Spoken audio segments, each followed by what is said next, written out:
Here I'm going to show you how to approach the Targeting a Job Description worksheet. For these videos, I'm going to write an administrative assistant resume.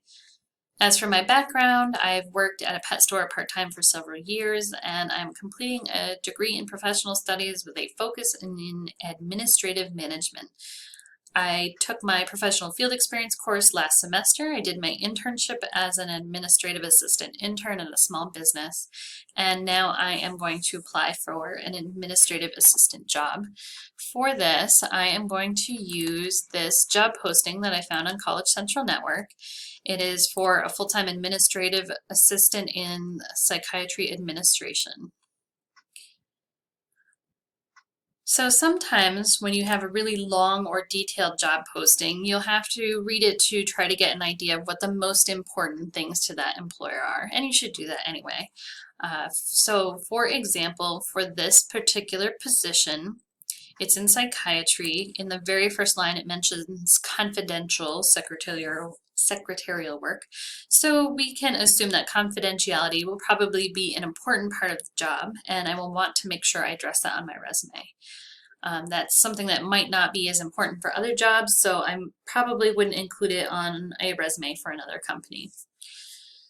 So with a posting, this isn't a terribly long posting, so I would probably take each of these and try to come up with examples of how I meet them.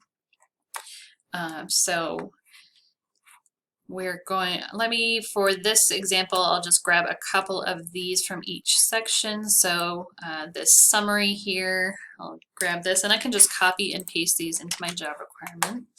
I'll take the first responsibility here, and then maybe this minimum qualification.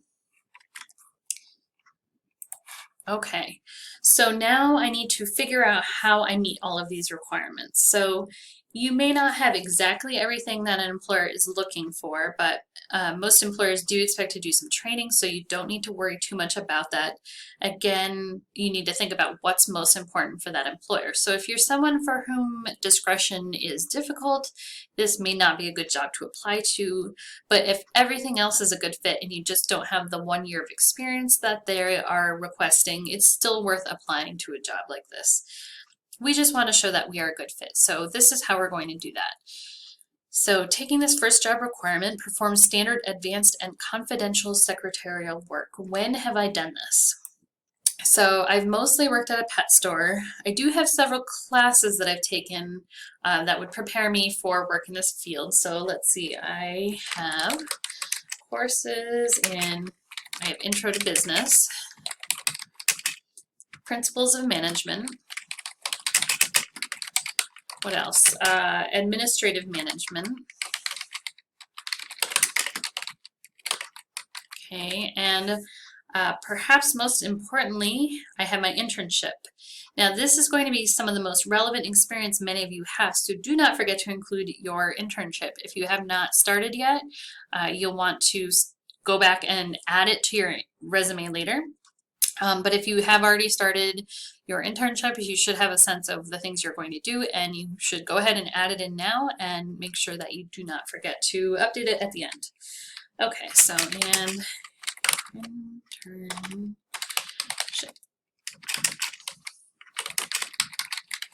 Okay, so the next one, screens and assesses relative priorities of correspondence, inquiries, and projects, organizes systems of distribution and review of those systems to ensure proper flow through the office. That's a mouthful. All right, so where have I prioritized things? That's a word that sticks out to me. That's a good keyword. So where have I done that? Well, at the pet store, I often had the phone ringing, people coming into the store, people in line at the cash register. So I demonstrated my ability to prioritize there.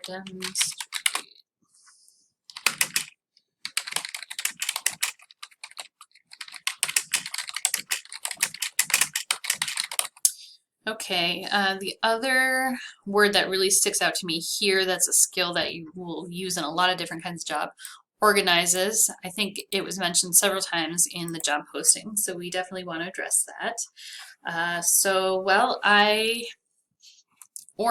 helped set up some organizational systems in my internship with the filing, because when I got there, the files were just kind of hard to find stuff. So I can add that here.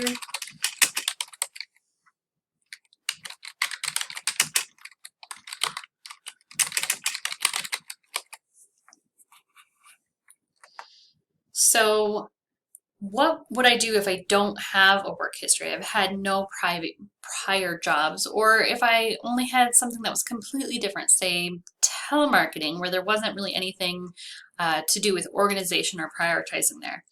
Well, there are other times in my life that I may have done that. Going to college generally requires prioritizing, and many of you have jobs and other things that you have to balance at the same time as going to school.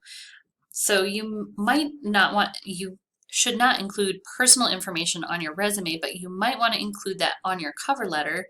You could certainly mention that while going to school, I also balanced priorities with a part-time job and these organizations I was part of.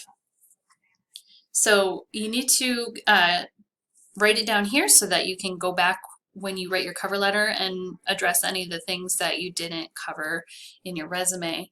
And it's important to remember that many of the skills that you learn from what feel like non-relevant jobs to you, or even just navigating life, are skills that are transferable to the job that you would like to have. So these are some of those skills: prioritizing and organizational skills. You'll see those on a lot of job descriptions. Okay, moving on to the last one here, excellent communication skills.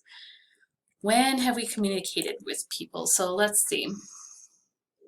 This would be talking to people, maybe writing to people. So at the pet store, I answered phones. I also helped tell customers where things were. Sometimes I had to tell people things like our return policy. Of course, I had to tell people what their totals were.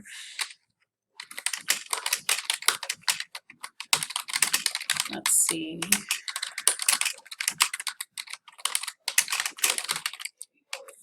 Okay, what else? At my internship, I did some answering emails, and of course the phone's there too.